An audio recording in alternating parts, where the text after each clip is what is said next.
So class, welcome to the lecture number 13 of the course, Power Station Practice.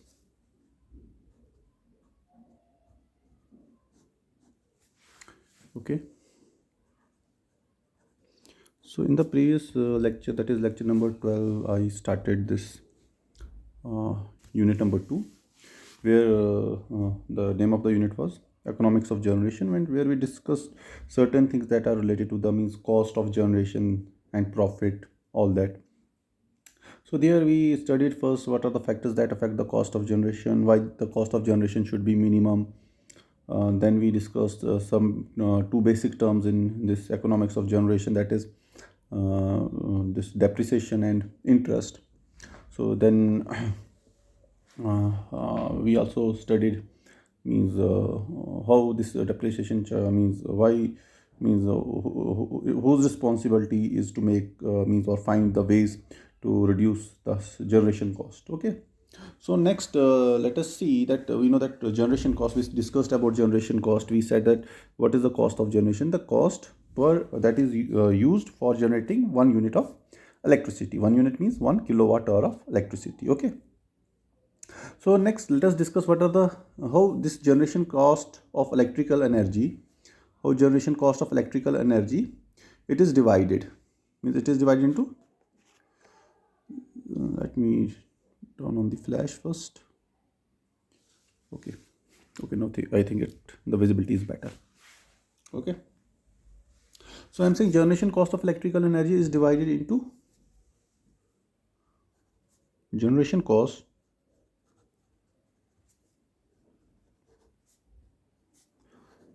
is divided into, obviously the generation cost, I'm taking the cost of electrical energy, cost of electricity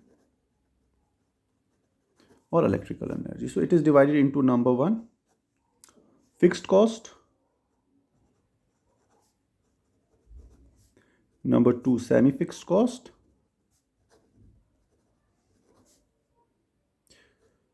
and number 3 is operating or running cost. Operating oblique running cost.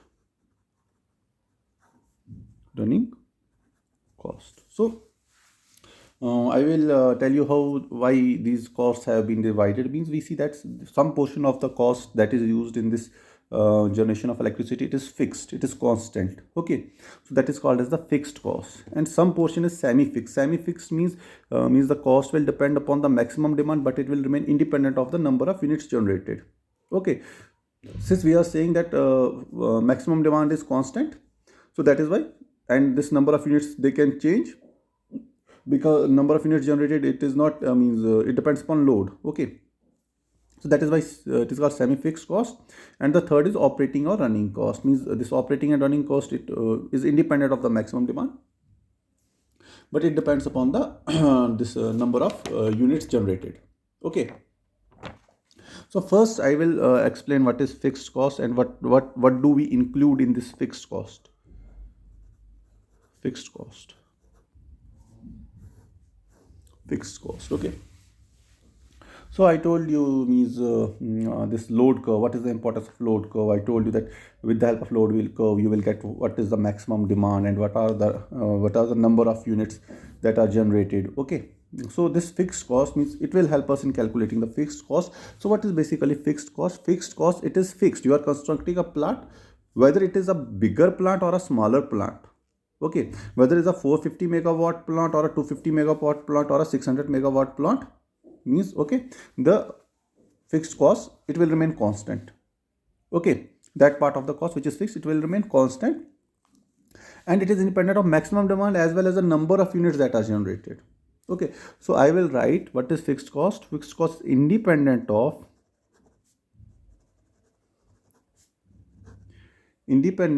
maximum demand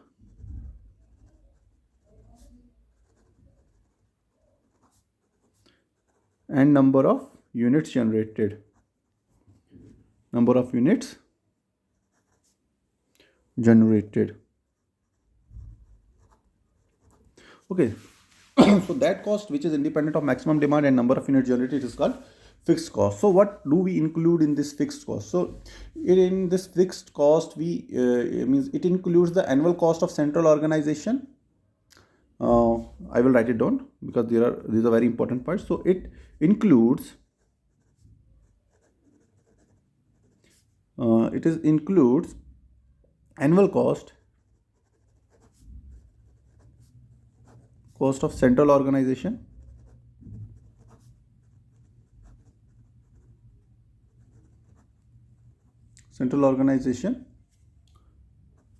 interest on capital cost,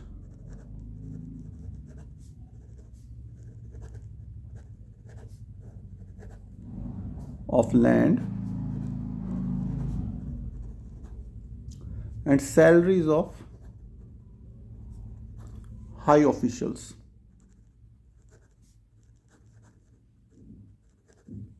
And salary of high-end officials. So I am saying it includes three things. Means number one, annual cost of the central organization.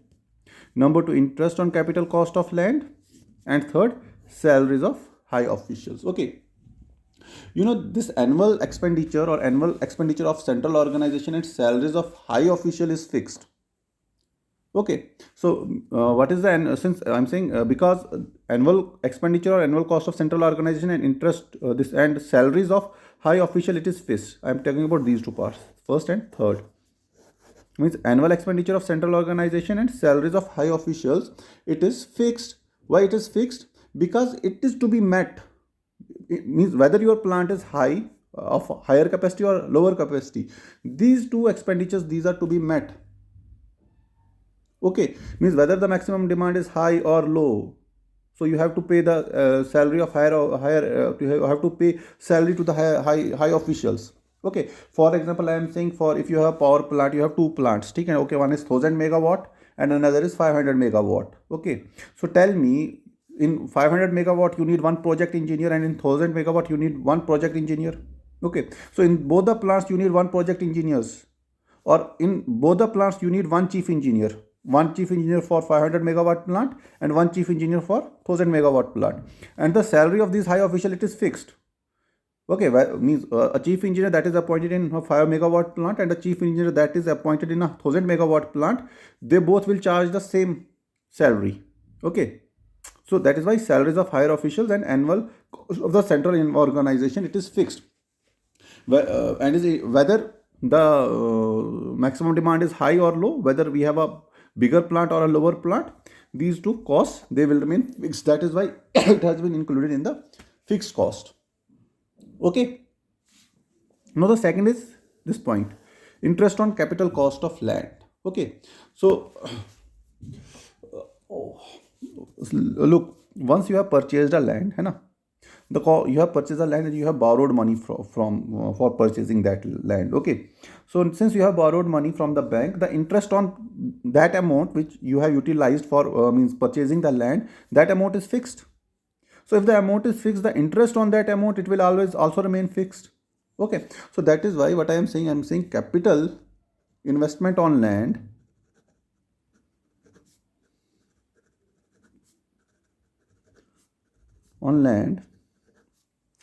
is fixed, and thus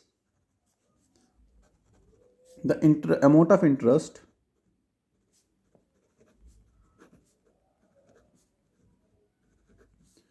is also fixed. Okay, this is about this point, interest on capital cost of land. So you means I am saying the investment on land is fixed. Okay, once you have purchased a land, suppose you have purchased a land of for rupees, suppose 50 lakhs per acre. Okay, so the interest on this 50 lakh, it is fixed. No, because the rate of the land is not going to change. Okay, got it? And about these two, annual cost of central organization and salaries of higher official, I explained these two points, but I am not writing it here. You please write it in your own words. Okay, because I am saying whether the maximum demand is high, the salaries of the higher official is fixed, as well as the annual expenditure of the central organization, it is fixed. So this is the fixed cost. The second point is the semi-fixed cost.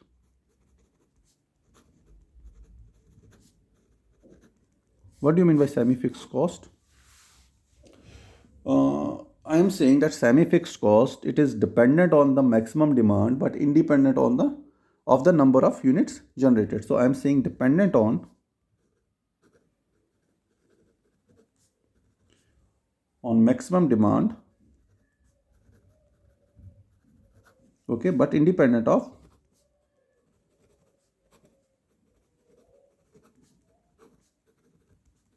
number of units generated.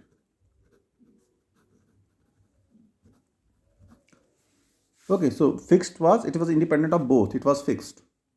Whether maximum demand is changing, number of units are changing, it doesn't matter, fixed cost will remain fixed. Now the semi-fixed cost means some part is fixed.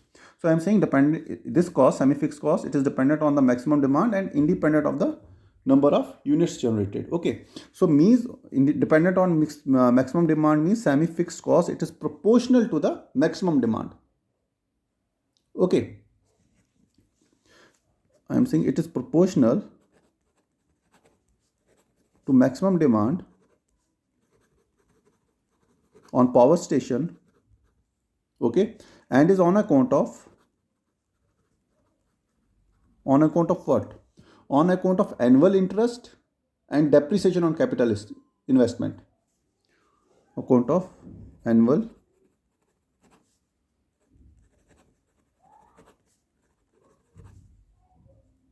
and depreciation,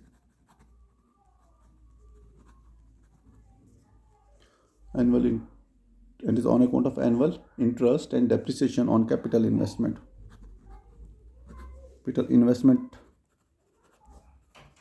Capital investment of what? Capital investment of equipment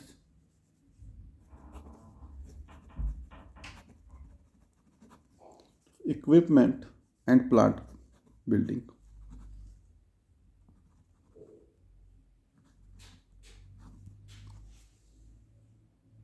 Okay, got it?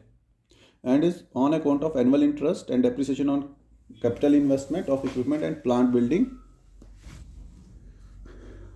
Got it? So I am saying this, why this I am saying it is dependent on maximum demand. Okay, why is it is dependent on maximum demand? Do you know? Because when maximum demand increases, so if maximum demand determines, if maximum demand is high means you need a plant of higher capacity. Okay, so if you need a plant of higher capacity, you need more installation cost. Okay, further the taxes and clerical staff which you are going to appoint, it depends upon the capacity of the plant. So then the salaries of the clerical staff, junior engineers, okay, and other staff, it will increase, maintenance staff, it will increase. So I am saying maximum demand determines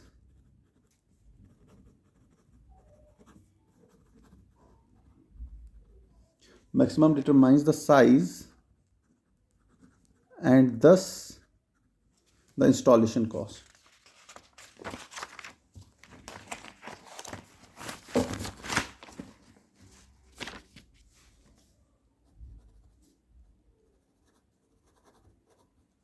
And thus the installation cost. Okay, so higher maximum demand means, I'm saying if maximum demand it is higher, means upward arrow means it is higher, but you will not draw arrows here, you will write the complete sentence. I'm saying if maximum demand is higher, what will happen? Oh, sorry, I just flipped the camera. Okay, I have again need this. So if I'm saying if maximum demand is higher, so what happened then? Then installation cost it will also go high. Okay, so if the installation cost will go high and the maximum demand is high, then the taxes, then I will say, then strength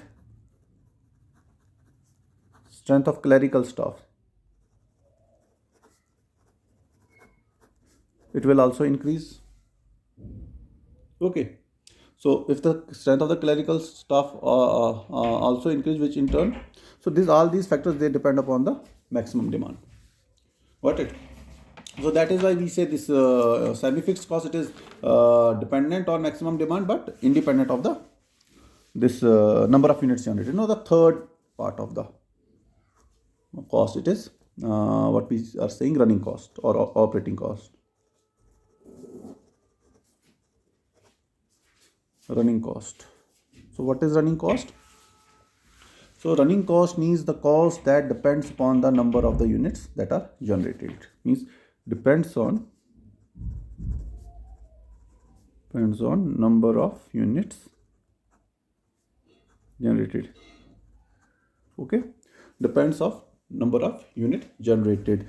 Suppose I am saying that I have three turbines and I have a thermal power plant, and suppose each turbine is of 150 megawatt load. So and my total load is suppose 300 or 250 megawatt. So I can run the two turbines. Okay, so and I can this means generate I can satisfy the load.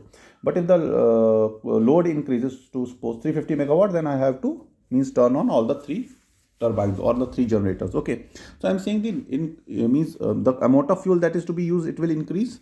Okay, so I'm saying this running cost, it includes what? It includes annual cost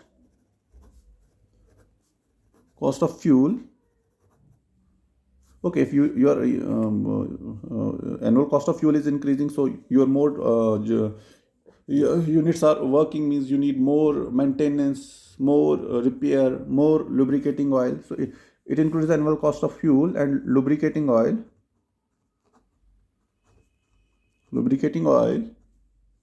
maintenance and repair.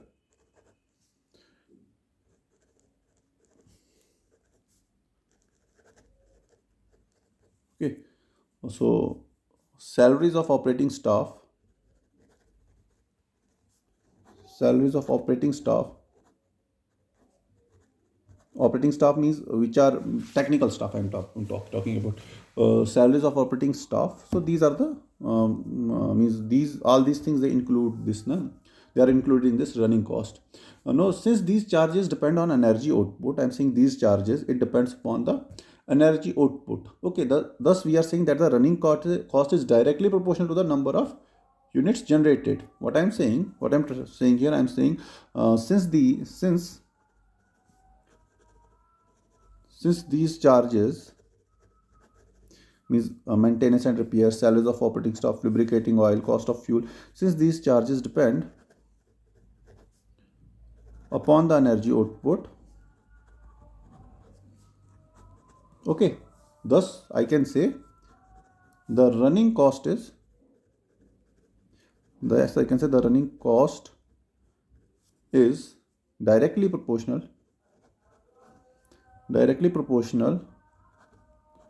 to the number of units generated.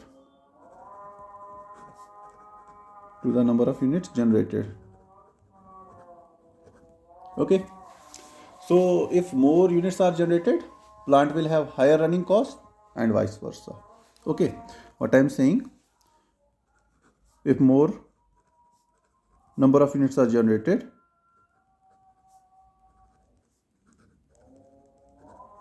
then what will happen?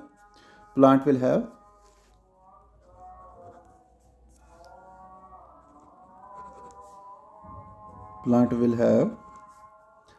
higher running cost.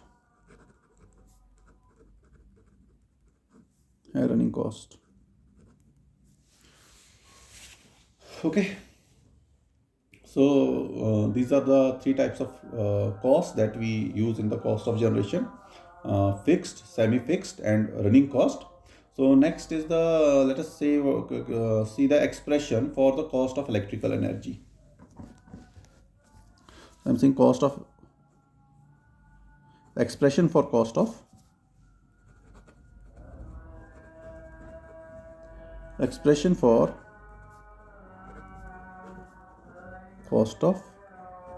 electrical energy.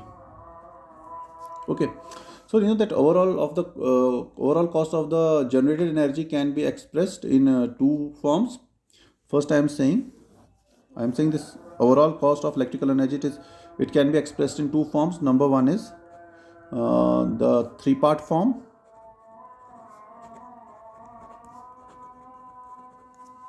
and second is the two-part form. Which is nothing but three-part tariff and two-part tariff. Got it? So let us first see the three-part tariff. What is three-part tariff? Let me use another sheet for that.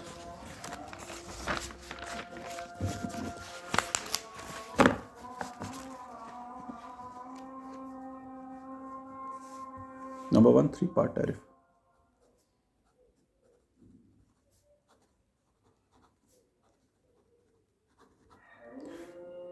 Three-part tariff. So we know that we just right now I told you that the total cost can be divided into fixed, semi-fixed, and this running cost. So it is basically a three-part tariff is nothing but the summation of all these three costs. Okay, I am saying total annual cost of energy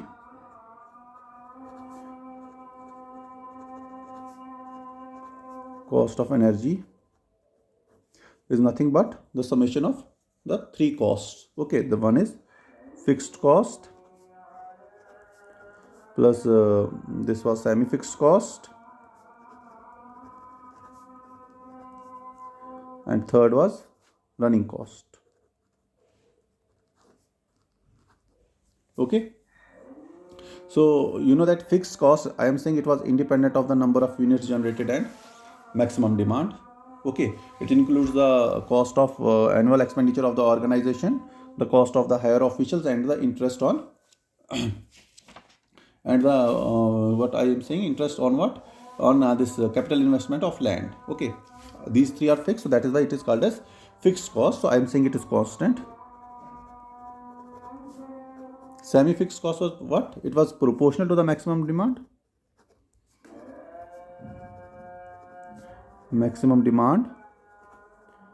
And running cost was proportional to number of units generated.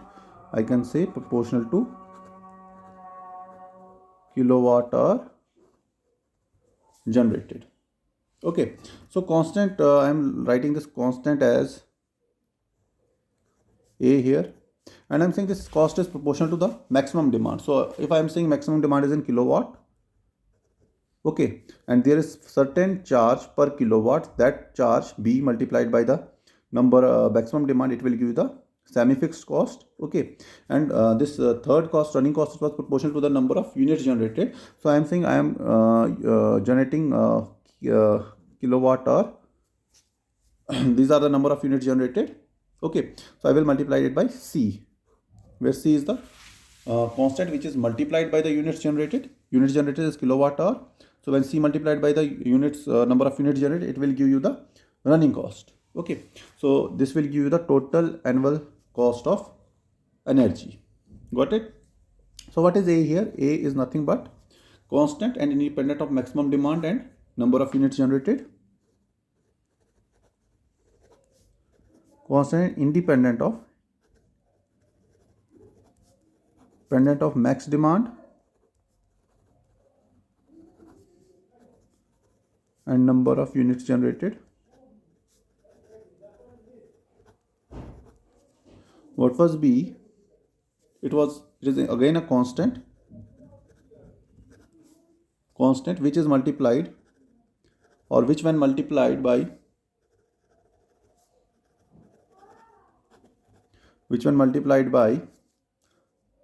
max demand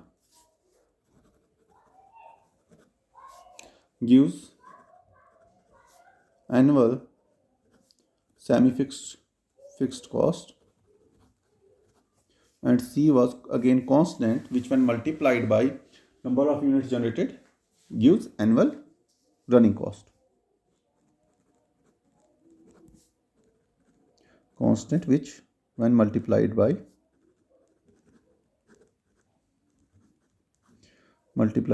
number of units generated, kilowatt hours generated, gives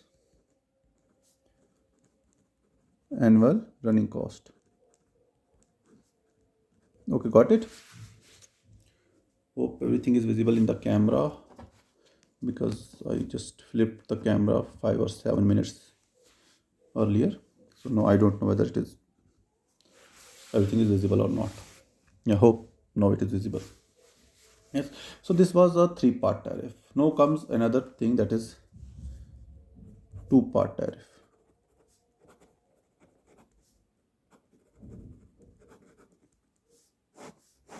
So this two-part tariff, in this the annual cost of the energy, two-part tariff, the annual cost of the energy, it is divided into fixed sum per kilowatt of maximum demand plus the running cost per kilowatt hour of energy. Okay, what I'm saying, I'm saying that annual cost, annual cost of energy,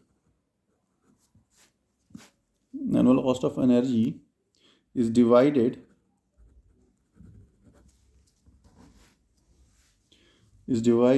into two. What are these two? A fixed cost, a fixed sum per kilowatt of max demand, plus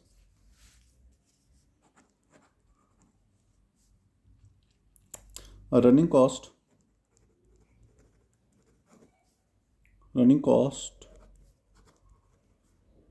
per kilowatt hour of energy.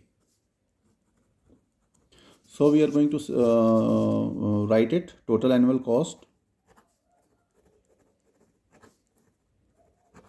Annual cost is equal nothing but A multiplied by kilowatt, means multiplied by maximum demand, plus B multiplied by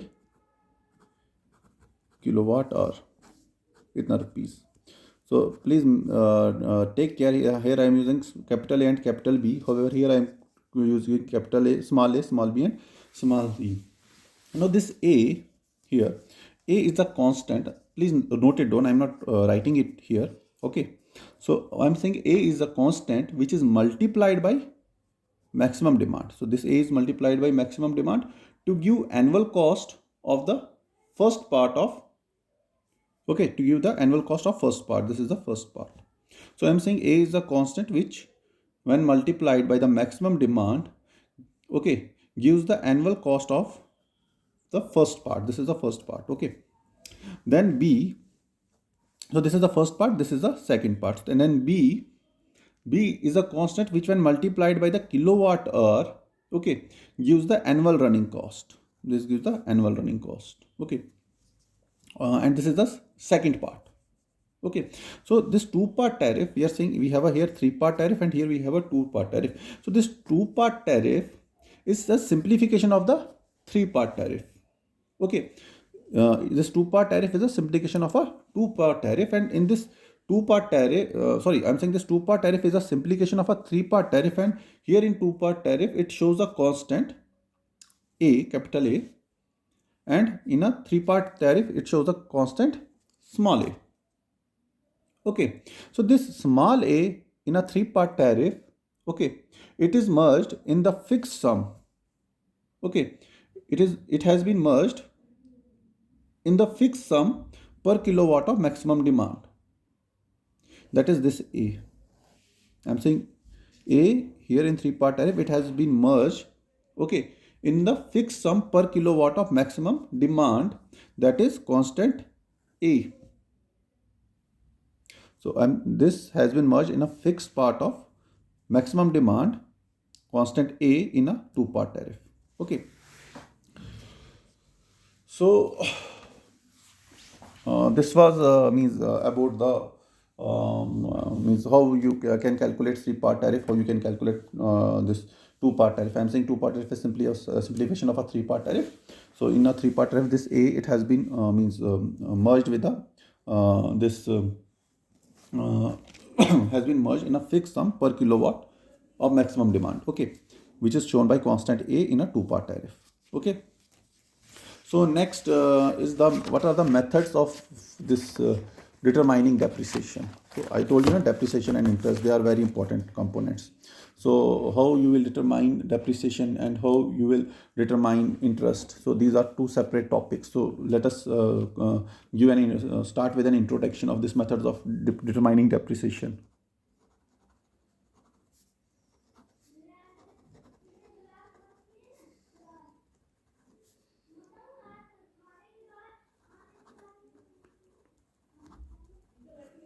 Methods of determining depreciation. You know what is depreciation, I told you.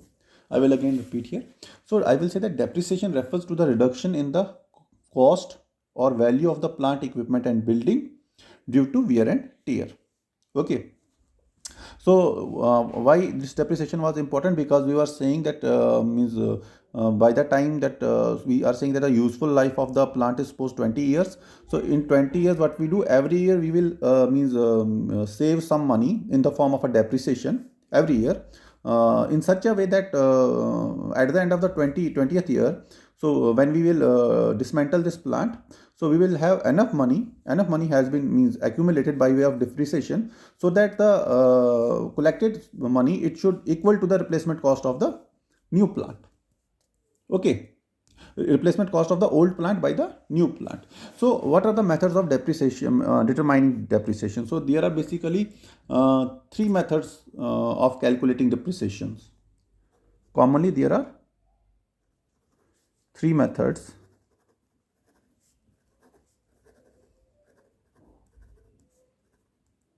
determining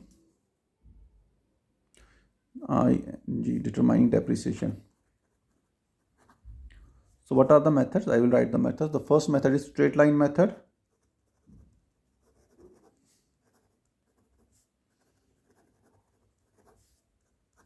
Second is diminishing value method.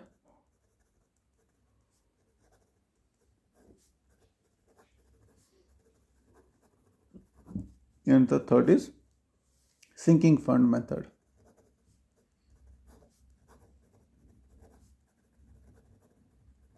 Okay, so these three means types of methods of determining or calculating depreciation. I will continue in the next lecture, and then I will solve one or two numericals based on this methods of determining depreciation. So as has been requested by your class representative in the last interaction meeting, that I should upload videos of shorter duration, but unfortunately that is not possible for every lecture. But since it has been the request has been recently placed, so in this lecture I am considering your request, and I am uploading a lecture of 32 or 33 minutes. But maybe if you the coming lectures, they will they will be of maybe 40 or 45 minutes duration. So you will have to bear with me. Okay, you will have to watch these longer videos. Okay, thank you very much.